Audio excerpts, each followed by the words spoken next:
नमस्कार और cricket review में आपका एक बार फिर स्वागत है। मैं हूं दीपाली। और मेरे साथ हैं सिसोदिया।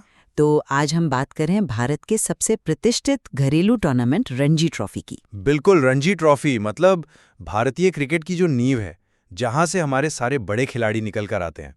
आप जानते हैं, इसमें कुल 38 टीमें हिस्सा लेती हैं, जिन्हें 2 ग्रुप्स में बांटा गया है। 32 टीमें एलीट ग्रुप में और 6 प्लेट ग्रुप में। सही कहा। और इसी टूर्नामेंट में नाथद्वारा के मिराज स्टेडियम में राजस्थान और दिल्ली के बीच एक बहुत ही दिलचस्प मुकाबला चल रहा है। दिलचस्प से ज्यादा मुझे तो ये एक तरफा लग रहा है अब तक। हाँ, ये तो है। मैच के तीसरे दिन का खेल खत्म हो चुका है और राजस्थान ने दिल्ली पर कहना होगा कि पूरी तरह से शिकंजा कस लिया है। पूरी तरह से राजस्थान ने अपनी पहली पारी 7 विकेट पर 570 रन बनाकर घोषित की। 570 मतलब ये एक पहाड़ जैसा स्कोर है। बिल्कुल। और इस स्कोर के पीछे राजस्थान के 4 बल्लेबाजों के शतक थे।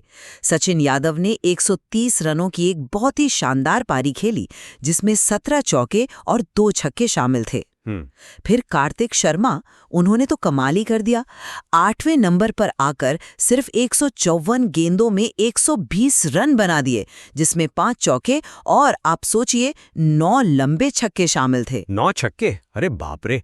ये तो मतलब किसी भी टीम की कमर तोड़ने के लिए काफी है। हाँ, दिल्ली की गेंदबाजी की बात करें तो सिमरजीत सिंह ने 3 विकेट लिए और नवदीप सैनी को 2 विकेट मिले, लेकिन जाहिर है वे राजस्थान को एक बड़े स्कोर से रोक नहीं पाए। इसके जवाब में दिल्ली की पूरी टीम अपनी पहली पारी में सिर्फ 296 रनों पर सिमट गई।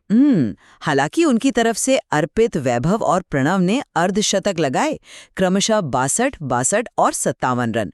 लेकिन कोई भी इसे एक बड़ी मैच बचाने वाली पारी में नहीं बदल पाया। और इसका श्रेय राजस्थान के स्पिन गेंदबाजों को देना होगा। अजय सिंह कूकना और जयदीप सिंह दोनों ने 3-3 विकेट लेकर दिल्ली की बल्लेबाजी को एक तरह से ध्वस्त कर दिया। तो अब स्थिति ये है कि राजस्थान को पहली पारी में 274 रनों की मजबूत बढ़त हासिल है और मैच के आखिरी दिन वे दिल्ली को फॉलो ऑन खिलाएंगे। बिल्कुल। और अगर राजस्थान को बोनस अंक के साथ ये मैच जीतना है तो उन्हें दिल्ली को दूसरी पारी में 274 रनों के अंदर ही आउट करना होगा, जो कि मुश्किल नहीं लग रहा है। सही कहा। तो इस एक तरफा दिख रहे मैच को देखकर एक बड़ा सवाल उठता है। दिल्ली, जिसने टॉस जीतकर पहले गेंदबाजी का फैसला किया था, आज इतनी मुश्किल में क्यों है? क्या ये सिर्फ एक गलत फैसले का नतीजा है या फिर कुछ और आज हम इसी पर चर्चा करेंगे।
और इसका श्रेय राजस्थान के स्पिन गेंदबाजों को देना होगा। अजय सिंह कूकना और जयदीप सिंह दोनों ने 3-3 विकेट लेकर दिल्ली की बल्लेबाजी को एक तरह से ध्वस्त कर दिया। तो अब स्थिति ये है कि राजस्थान को पहली पारी में 274 रनों की मजबूत बढ़त हासिल है और मैच के आखिरी दिन वे दिल्ली को फॉलो ऑन खिलाएंगे। बिल्कुल। और अगर राजस्थान को बोनस अंक के साथ ये मैच जीतना है तो उन्हें दिल्ली को दूसरी पारी में 274 रनों के अंदर ही आउट करना होगा, जो कि मुश्किल नहीं लग रहा है। सही कहा। तो इस एक तरफा दिख रहे मैच को देखकर एक बड़ा सवाल उठता है। दिल्ली, जिसने टॉस जीतकर पहले गेंदबाजी का फैसला किया था, आज इतनी मुश्किल में क्यों है? क्या ये सिर्फ एक गलत फैसले का नतीजा है या फिर कुछ और आज हम इसी पर चर्चा करेंगे।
हाँ, और इसका श्रेय राजस्थान के स्पिन गेंदबाजों को देना होगा।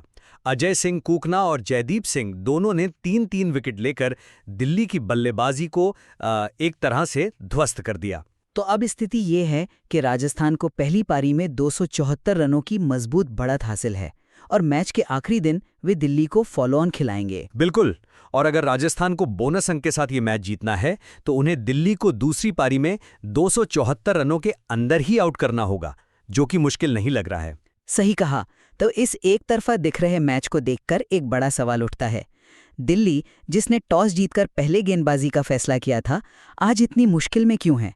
क्या ये सिर्फ एक गलत फैसले का नतीजा है या फिर कुछ और आज हम इसी पर चर्चा करेंगे।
और इसका श्रेय राजस्थान के स्पिन गेंदबाजों को देना होगा। अजय सिंह कूकना और जयदीप सिंह दोनों ने 3-3 विकेट लेकर दिल्ली की बल्लेबाजी को एक तरह से ध्वस्त कर दिया। तो अब स्थिति ये है कि राजस्थान को पहली पारी में 274 रनों की मजबूत बढ़त हासिल है और मैच के आखिरी दिन वे दिल्ली को फॉलो ऑन खिलाएंगे। बिल्कुल। और अगर राजस्थान को बोनस अंक के साथ ये मैच जीतना है तो उन्हें दिल्ली को दूसरी पारी में 274 रनों के अंदर ही आउट करना होगा, जो कि मुश्किल नहीं लग रहा है। सही कहा। तो इस एक तरफा दिख रहे मैच को देखकर एक बड़ा सवाल उठता है। दिल्ली, जिसने टॉस जीतकर पहले गेंदबाजी का फैसला किया था, आज इतनी मुश्किल में क्यों है? क्या ये सिर्फ एक गलत फैसले का नतीजा है या फिर कुछ और? और आज हम इसी पर चर्चा करेंगे।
और इसका श्रेय राजस्थान के स्पिन गेंदबाजों को देना होगा।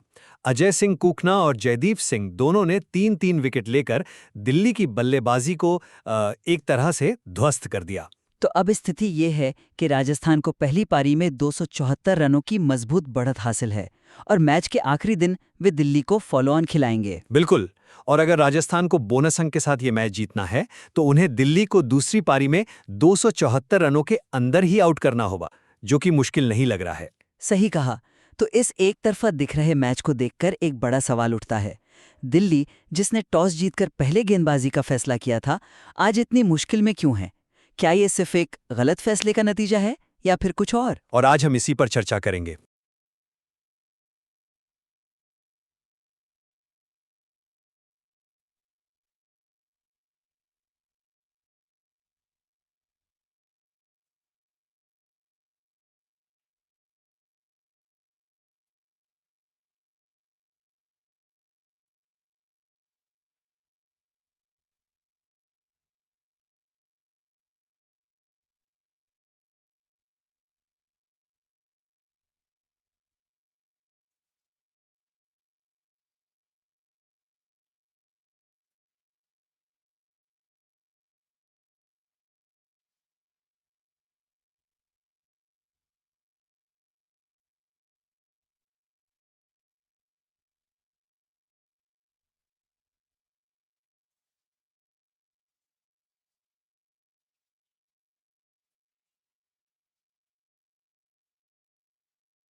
द डिबेट में आपका स्वागत है।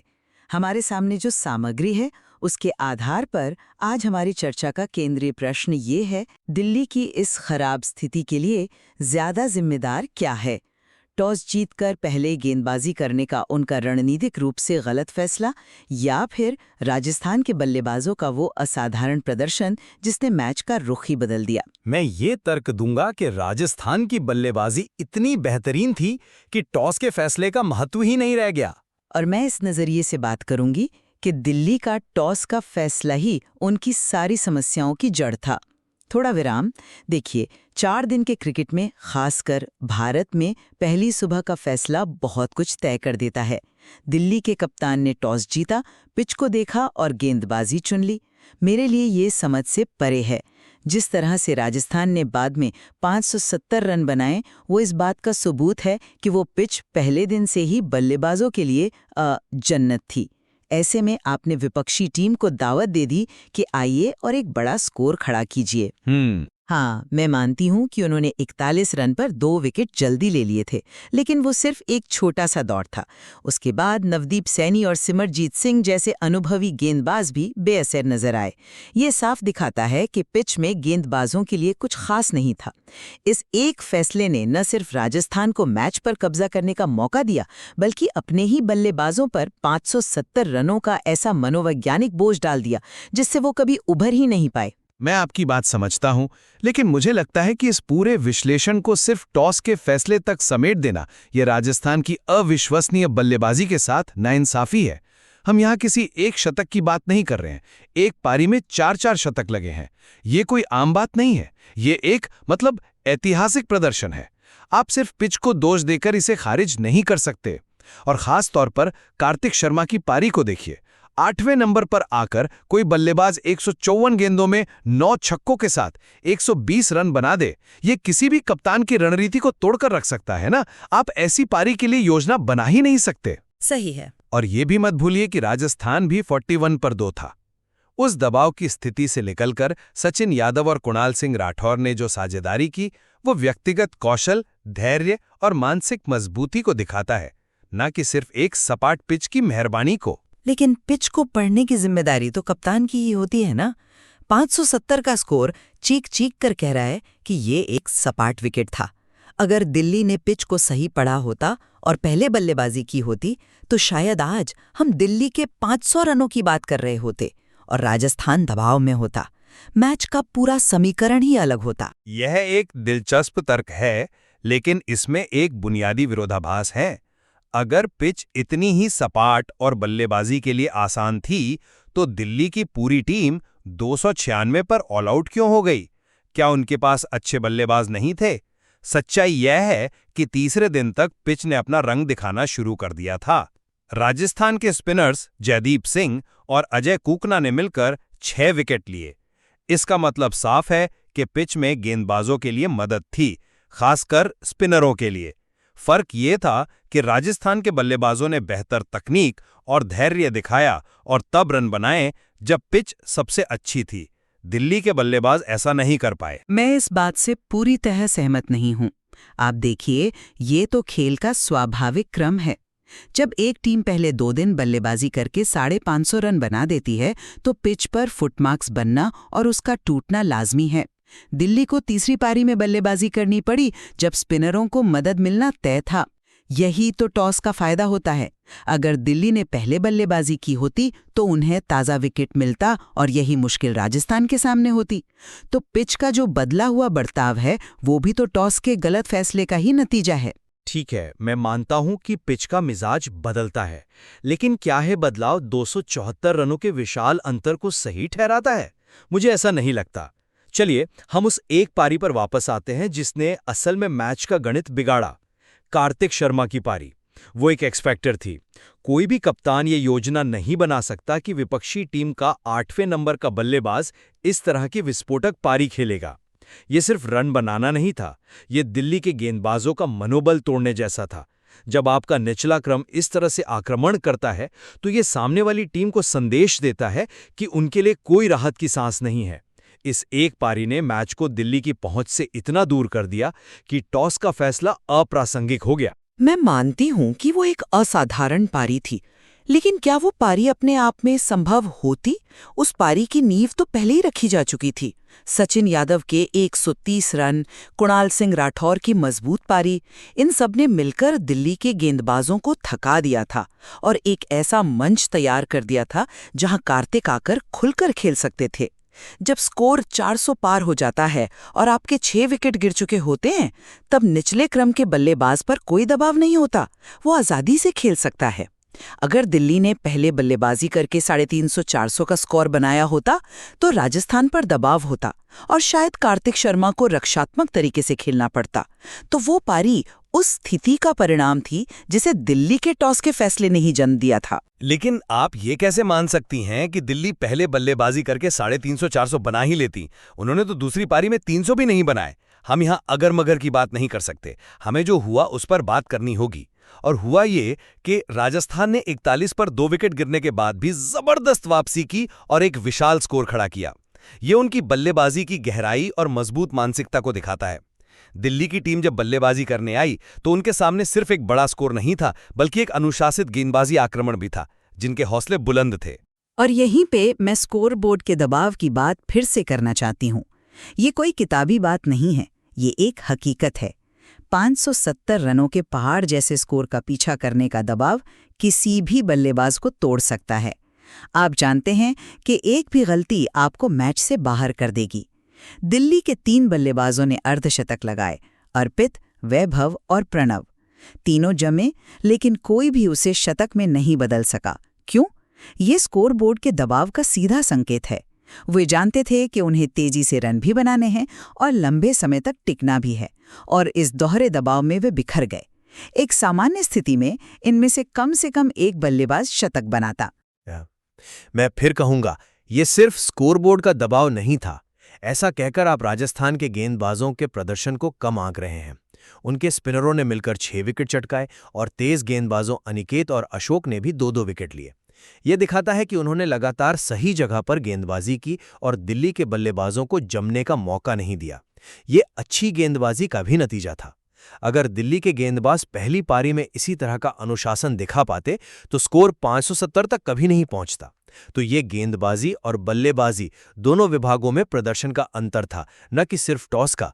दिल्ली के गेंदबाज उस शुरुआती सफलता को भुना नहीं पाए, जबकि राजस्थान के गेंदबाजों ने लगातार दबाव बनाए रखा।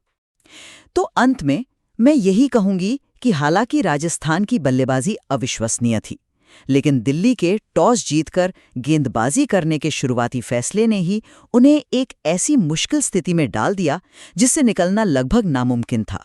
ये एक रणनीतिक गलती थी जिसने मैच की दिशा तय कर दी। और मेरा मानना है कि टॉस एक छोटा कारक हो सकता है, लेकिन इस मैच का नतीजा राजस्थान के बल्लेबाजों के असाधारण सामूहिक प्रदर्शन और कार्तिक शर्मा जैसी व्यक्तिगत प्रतिभा की एक विस्फोटक पारी ने तय किया। ये एक ऐसा प्रदर्शन था जो किसी भी रणनीति पर भारी पड़ता, चाहे दिल्ली ने टॉस जीतकर कुछ भी चुना होता। ये स्पष्ट है कि इस विषय पर अलग-अलग दृष्टिकोण हो सकते हैं और दोनों ही पक्षों में दम है। बिल्कुल, और ये मैच हमें यही दिखाता है कि कैसे क्रिकेट में एक रणनीतिक फैसला और खिलाड़ियों का व्यक्तिगत प्रदर्शन दोनों मिलकर खेल की कहानी लिखते हैं। हम इस चर्चा को यहीं समाप्त करते हैं और ये फैसला आपके ऊपर छोड़ते हैं। इस सामग्री में निश्चित रूप से और भी बहुत कुछ है जिस पर सोचा जा सकता है। आउट्रो म्यूजिक शुरू होता है और धीरे धीरे तेज हो जाता है।